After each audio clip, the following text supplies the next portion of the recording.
Hello there everyone and welcome back for Face Off against Tyranids yet again for my next episode, and guess who it is as well. It was the damn Tyranid player who embarrassed me not that long ago. It's a little bit unfortunate that I had to lose to at least a fleet that was leveling up, or at least was Admiral level 5 or 6, but in this case, the rematch, they're going to have access to the Synaptic Link, or at least a level 10 upgrade. I forget what it's technically called, but we're not going to have the convenience of exploiting destroying the flagship to kind of break their ships. Nope, we're going to have to kill them the conventional way.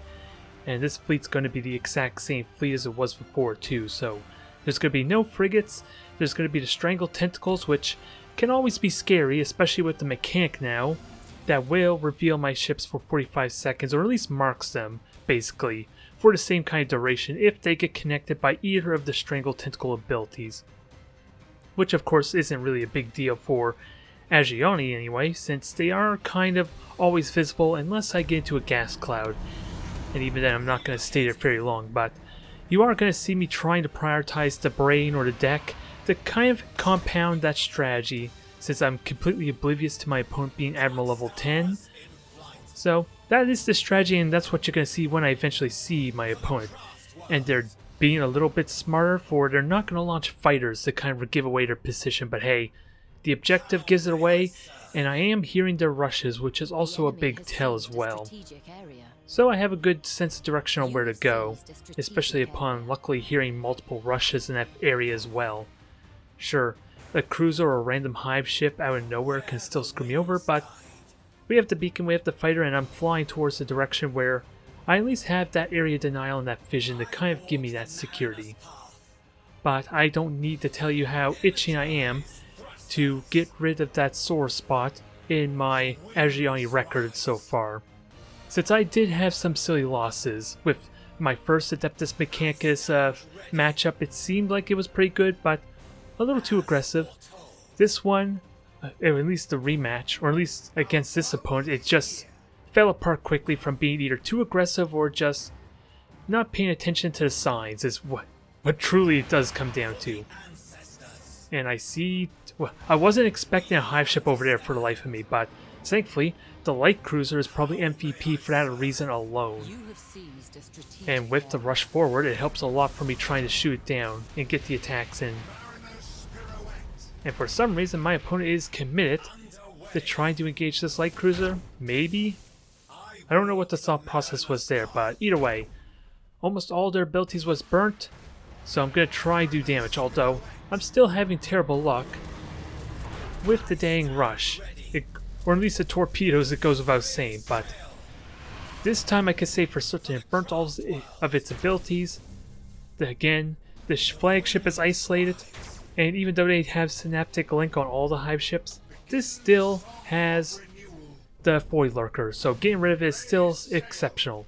I just maybe mistiming my torpedo runs a tiny bit here, which is what this awkwardness is you're looking at now, as ridiculous as it may seem.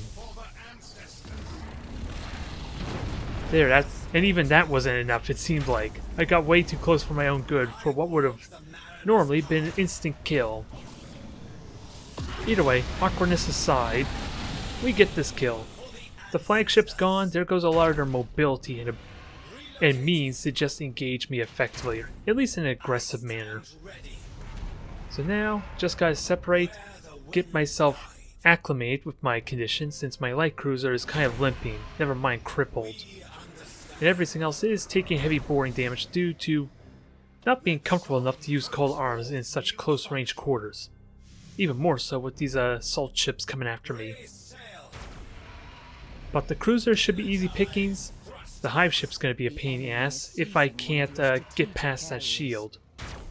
And right now, the Phoenix is just chipping away at this and getting ready to do a proper attack round this cruiser is ideally the plan. But the hive ships of course are always more scary.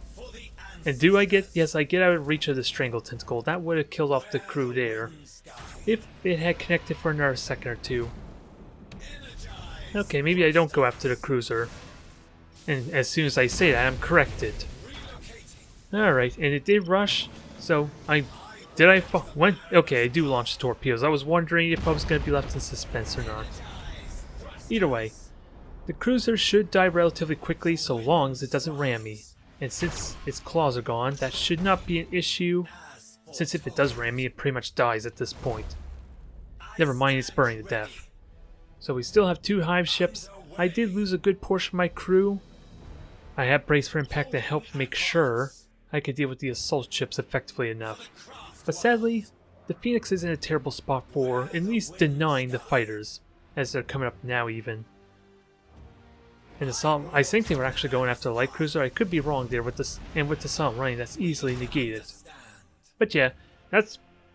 Oh, it's actually going to survive, is it just barely? Oh, it should die. I'm pretty certain it dies. Unless I use the Phoenix to kind of just randomly shoot once or twice at it. That might be what happens since, as you can see on the minimap, it's actually still alive. No, I don't even do that. Jeez, I'm all sorts of wrong here. You think I would be more excited for this matchup, since I kind of want to get back at this opponent after all.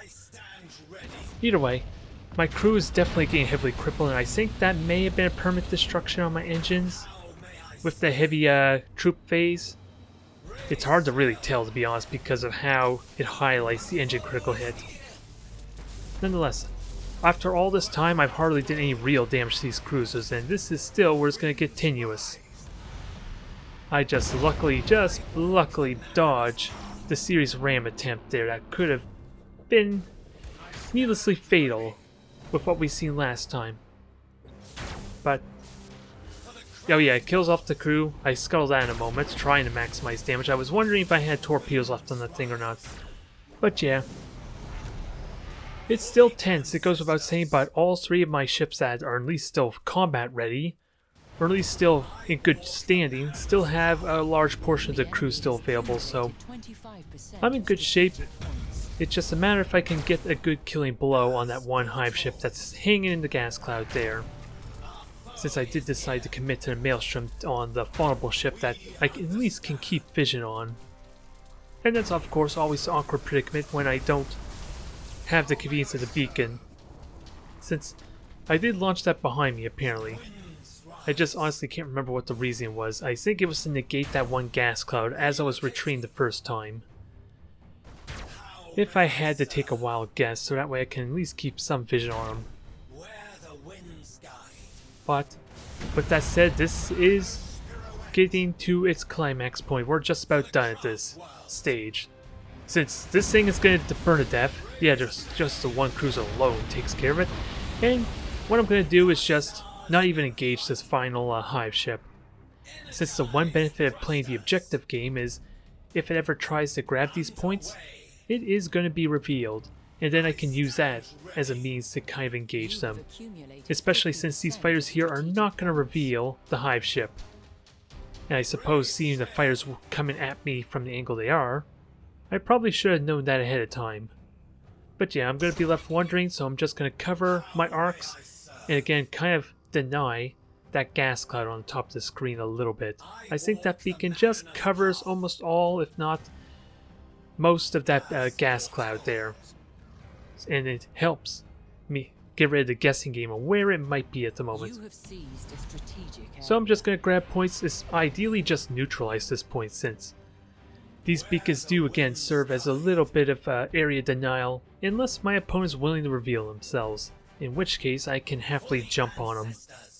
I'll have that freedom, but in this case it's always a big risk, because after all what we've seen before, with the hive ship just randomly being spotted, I will admit that was a random lucky break, but the light cruiser was to kind of help negate that possibility at least a tiny bit. And let's not even talk about the loss that I had against this opponent before. That's another demonstration of that damn fact too, isn't it? Either way, I'm very comfortable in this position there, since all 3 of my ships have full health. And again, they didn't even suffer any additional boarding damage, and while these fighter squadrons are out, that are harassing my cruisers right now, they cannot launch assault ships, let alone scream for the assault ships, so I shouldn't get boarded at all, at least with the fighters if I'm smart about it.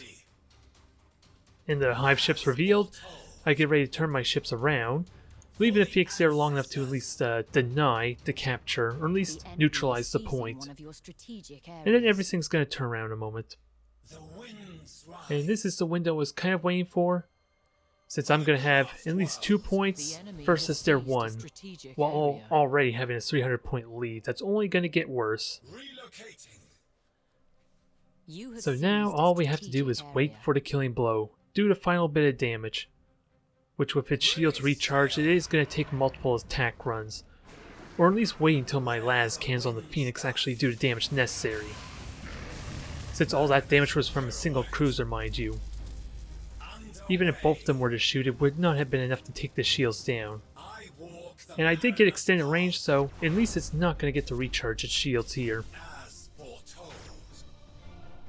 And just now I'm going to be able to finally get some hull damage and finish this thing off. But thankfully, with the rushes burnt, my poor hive ship friend, kind of stuck in a maelstrom for that reason alone, this is over. I just get myself bored, but at this end of the day, all that boarding means nothing if they still have to wait a minute for all that boarding damage to even take effect. I get my redemption, if only slightly. But it's a good night and day comparison, I suppose, on how scary the Tyranid matchup can be, since we've seen the worst case scenario, I want to argue, as a bit of a demonstration. Alright, match number 2. Alas, my opponent's going to be a lower admiral level, kind of like my Tyranid player before was when I lost, but the reason we're seeing this video is, or at least seeing this match rather, is this is going to be a very kind of interesting fleet that I feel like could actually be very terrifying for me, just because of how unlikely it is for me to prepare for it. My opponent's going to be going all Defiances, and while they're not going to saw it run immediately, the fact that I'm not expecting it means I'm not going to have the beacon there to kind of give me that means of at least engaging or at least denying them vision, especially with how close and clumped up these 3 objectives are. With the uncertainty of knowing where they're going to be, at least once they saw it run, it's going to be very dangerous on top of the fact that they are using disruption overcharge as well. So I am really intrigued about watching this match. It's hard to say. What? Well, I don't know what I'm trying to say here. It's just going to be a unique fleet that is probably going to be very scary for Asuryani just because of the convenience of my opponent always knowing where I'm at, as opposed to Drukhari and Corsairs that, even with Disruption Overcharge, you still need to reveal them or at least be able to spot them. That's not really the case with Asuryani. Or is... I'm trying to remember, I think I heard them say the proper name. Asuryani? I think that's maybe the official proper term. I'm going to have to double check that and try and train myself to remember that. And what I decided to do here, realizing these are actually light cruiser fleet, is I prioritize the deck. The simple reason for this as opposed to the engines is simply because it denies them the silent running. On top of the fact that it's really easy to get critical hits on light cruisers because they don't have any resilience at all. This is an important factor since you hear me talk a lot about how durable the battleships can be, especially trying to destroy their generators, destroying their engines, or anything that might be problematic to kind of cripple them. In the case of light cruisers, they don't have any of that. I get the full 35% critical hit chance with my pulsars, whereas a battleship gets like a fifth of that. I think it's somewhere like 8.5, 7.5% roughly with my lock-on stance. And then it just incrementally increases or decreases for each of the classes there. So it's like 20% reduction for cruisers and continuing on from there. But that's my mindset, that's the reason why I'm prioritizing this deck. On top of the fact it's kind of necessary, isn't it? Even if I have the convenience to see my opponent. That may be why not solid Ryan early is a bit of a mistake, since it gives me that free time to prioritize the deck as opposed to panic prioritizing. Since this is a confirmation here of light cruisers, they are all Defiances, so remember that is the carrier light cruiser variant, with 2 lance turrets on top of them. They may have only, I believe, 9,000 unit range to their lances, so they are not terrifying if I'm running away from them. especially since they go the same speed as the cruisers, keep that in mind too, as well as the Adeptus Mechanicus and Imperial Navy battleships, at least most of them. So they are not terrifying as far as them hunting me down, but this is the assault running that I am intrigued on watching and trying to see how I could fight against this properly. Since I have the 3 objectives, but it goes without saying, I'm going to have to forfeit these points while at the same time trying to position myself to immediately punish any ships that try and go in there and reveal themselves. At least in the best case scenario. And with only fighters and maybe assault running light cruiser to kind of give me a little bit of security, that is very unlikely. Although, I'm assuming what happened here is my opponent is trying to destroy the fighters. Because otherwise I have no clue what that was, I'm afraid to say. But it gives away the skills that I have to go up against. And even then, the Rad Storm may not be very impactful unless I burn my Wraithbone shift prematurely. And normally against Adeptus Mechanicus, you already know that rule. I never use the Wraithbone shift if I can help it, because otherwise I'm going to get nuked by multiple Nova cans. Or possibly even worse case, an Eye of the Omni Sign, which will slow me down to a crawl for my Adeptus Mechanicus to rush me down. But the light cruiser is going to relegate itself to grab the points on the left, since I think it's safe to say that's going to be how I'm going to win this match. Getting shots whenever I can, making sure I'm able to capitalize on when my fighters actually spot the enemy ships. Since I'm kind of expecting to be closer than normal, probably because they are light cruisers normally are faster than the cruisers equivalent at least. But in the case with the Defiants, they go the exact same speed, so it is possible I may be misjudging where they're at, but just now my opponent's deciding to commit. They are either patient because they were surprisingly close to the objective earlier. So I think my opponent was just playing passive and cautious there. And sadly as a result, I am not going to have the window I want to at least damage one of their light cruisers and possibly kill the deck. Because otherwise they're just going to assault run as we just witnessed. But I still have 3 objectives. It is a bit of a risk getting pincered into the corner of the map though, especially with the Cardinal of the Omni Sign I believe it's called, to recharge their combustion gauge. Even with their slower speed, they could run me down quite effectively, especially if I get wedged in a corner. But I see where they are at. Oh, they're boosting, that's what it is. Okay, and this is where I'm going to try and get some engagements in. It's just a shame I had to immediately launch my fighters to kind of give me that engagement. But thankfully, my opponent's going to make this a little bit easy on me. The deck's gone on the first ship, and I don't need to tell you how useful that's going to be to get a guaranteed kill. Yeah, I'm getting a lot of benefits on the attack run though. Since let's see, the Maelstrom, well, it's actually outside the stasis bomb, so that thing is going to need to die by normal means. But as you can see right there, although they are kind of in the objective, so maybe destroying the deck was kind of irrelevant for a situation. But you can see its effect. It allows me to at least kill off a ship piece by piece, or bit by bit, since I have no way to actually engage safely the other ones, especially with the inconvenience of, again, my fighters being in a bad position.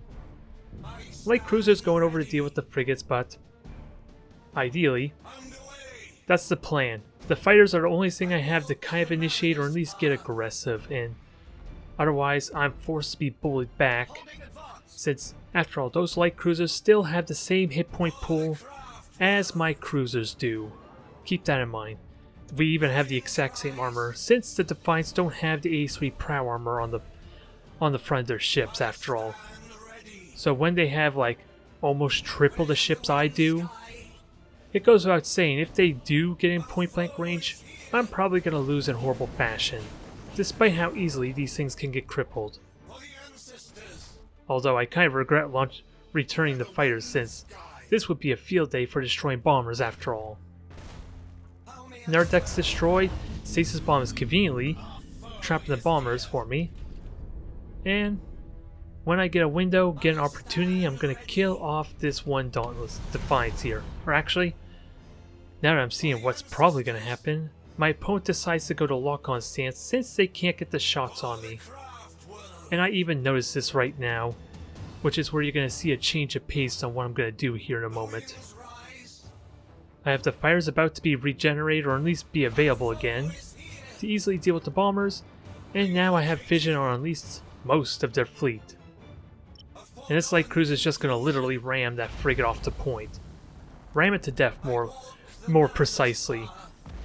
And even though the stagger fire is bad for me, it does destroy multiple decks at once. This is a big benefit for when my opponent decides to assault run again.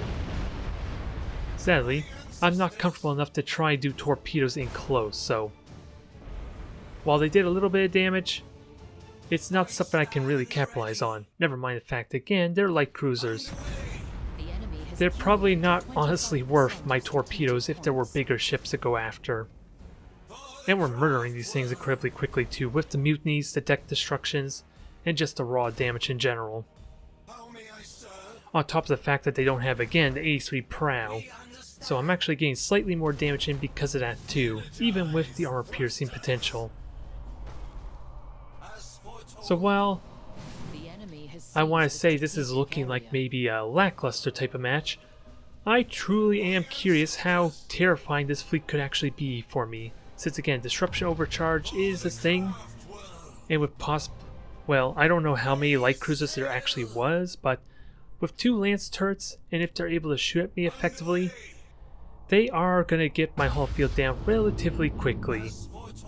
And they have enough hit point pool to genuinely be a threat if they get close to ram me too, or at least threaten the ram.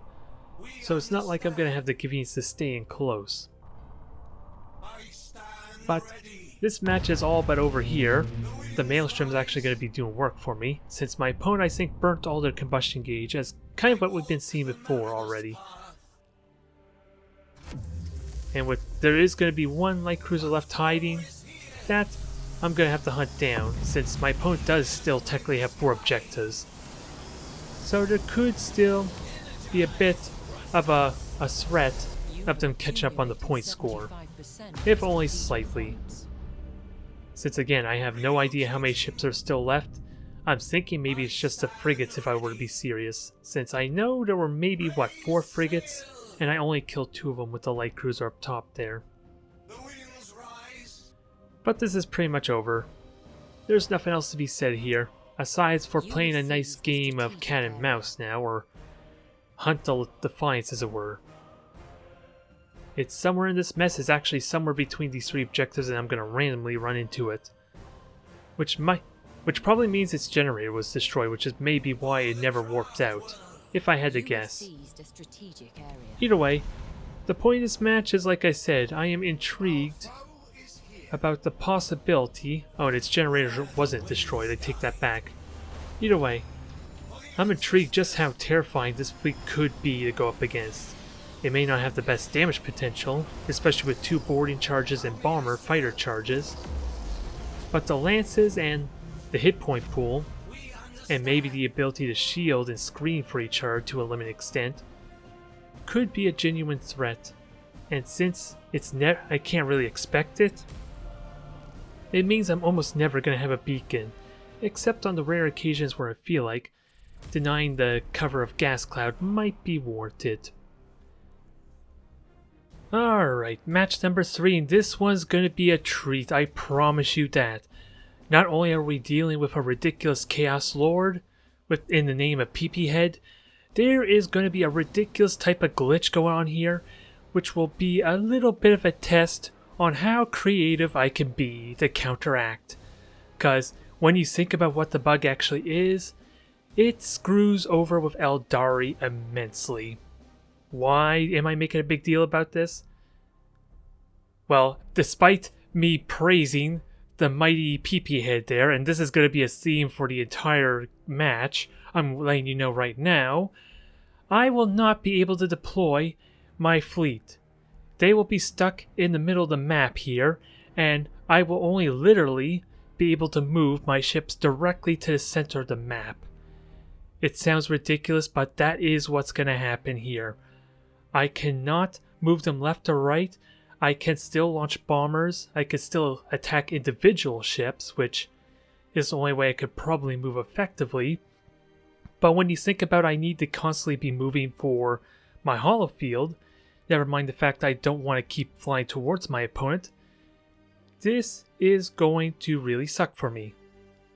I am going to demonstrate the fun we're about to have here. And my opponent is Admiral level 10 because they're going to have the Siege Cloud effect as well to keep in mind, which is going to compound on the fact that there's also gas clouds in the middle of the map. And as you can see right now, I'm trying to deploy my ships, but as you can see, they're kind of only going in a single direction in a weird sense. I'm not exactly sure what's going on because I'm able to reposition them to a sort of extent, but the reason, well, I don't know what exactly caused the bug, mind you, but you can hear the music cutting out because I'm alt-tabbing and doing all sorts of stuff to try and correct this. But my opponent is also going to suffer from this to an extent, but at least they have the convenience of not suffering or relying on a hollow field. And normally, if you just do normal attack behaviors, their ships are pretty much just going to circle around me at all times, ideally. But yeah, both of us are having issues here. It's going to be a weird exchange, and you're going to see more of this in a moment, as the waypoints kind of demonstrates. I cannot move my ships anywhere away from that center point. I can't even spread the formation at all. It will not let me. I can't tighten it, I can't spread it. This is going to be ridiculous. I walk the mariner's path. And what else is there to really say? But I'm just going to enjoy watching this. I'm going to be serious. It's a ridiculous match, and what I come to figure out, or at least try and do, is I'm going to do a mix of target orders on my opponent, which again is going to be difficult because of Siege Cloud and all the gas clouds that are apparent in the middle of the map, in combination with the retreat order and the group order. This is going to be the one time I'm actually thankful for having the group order be as buggy and maybe functions the way it is. First thing I do, you just see there I set all my ships to ramming distance, so at least that way I'm able to keep constant movement. And you can see me also trying to experiment with the retreat mechanic too, to see if that actually works as well. And you even see me say right there, I have to get creative. It's going to be a ridiculous mess. So how is this going to play out? Well, my opponent is letting me have a bunch of free frigate kills, that's mighty nice of him, but they're only 200 health frigates, so they're not all that terrifying. Never mind the fact that I can prioritize individual ships though. I just have to have vision of them, like I've been hinting at enough. It's a silly match. I believe it's one of the Cursic powers of siege that PP Head is employing. They are pleading ignorance, if I had to take a wild guess. But thankfully, with them only having 200 health, even my light cruiser took very little damage. And now comes the real fun, as I'm frantically trying to deal with this crazy mess. And it is working to a limited extent. Maybe not very well though, but it is working. It's just a matter of... It's hard to really commentate this. It's really... I don't have much of a plan anymore, do I now? You can see right there. I'm trying to drop a stasis bomb in Maelstrom, but you can see it's fixated on the middle of the map. I can't move at all. When you see that circle and highlight there, that's me trying to use both my Maelstrom and my stasis bomb. But thankfully not all the ships are hidden, but a lot of that again goes to how difficult it is to try and maneuver our ships. And so far, it's actually looking really damn promising with how quickly we're murdering this one Carnage, I think it is. Considering we're dealing with an all-Macrocan type of fleet. It may have been a Hades and I wasn't paying attention though. Either way, we're doing promising effect here. This one cruiser is about to die horribly. And sadly, all the boarding attempts, even though I do actually put it to effective use, this is kind of a perfect demonstration on why I'm reluctant to board a lot of the time, especially on a ship that I can fixate on, even with the ridiculous nature of the match we're dealing with here. Now, we're going after cruiser number 2, another Carnage maybe, since I'm not really seeing much of Lances, so I'm assuming these are Carnages or Slaughters, maybe something of that sort. They definitely look like Carnages when you look at the long-range fire that's being slung my way.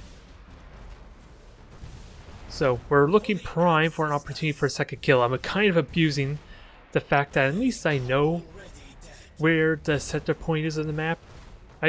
Although if I want to try and engage that stealth ship, I can't even launch fighters up there. It's a ridiculous thing. I have to be able to actually get a sensor icon to launch fighters in that direction. I even just tried there, I think, a moment ago.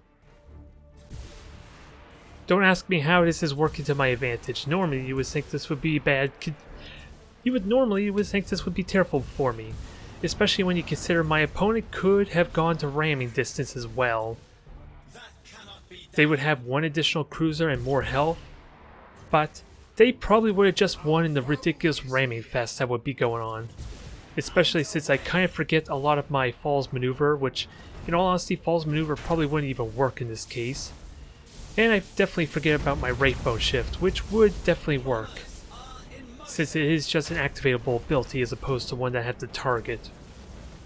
And this retreat maneuver is kind of working against me now. But we're likely to get ourselves another kill.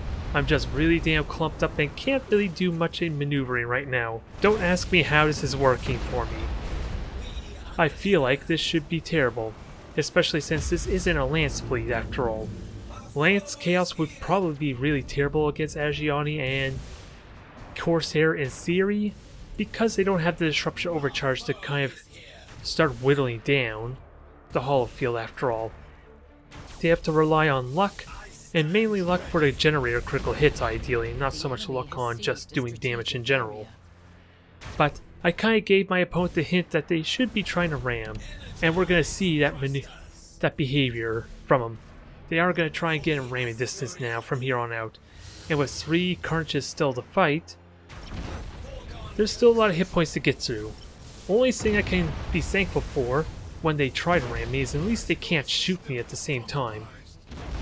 Even with these torpedoes that are really the best I could do in all seriousness. There's not much opportunity I have to kind of hit them with effective torpedoes, is it now? But now, like I said, I kind of gave away the one thing I was terrified of, and now it's getting ugly. Thankfully, it's kind of too little too late. All the decks are destroyed, the morale's about to break. But the legend of PP Head is known. If you've been reading the chat, you know I'm kind of hyping this up and just trying. Considering I'm try-harding this season with Asuryani, I still want to figure out how to win. That was my justification for not conceding right away, since it does seem like a terrible mismatch for me, doesn't it? When you think about it, at least. Since my opponent had more hit points, they could have rammed me to death. They could have anyway, and I rely so heavily on my mobility and of course positioning, so don't ask me how the hell I won that match.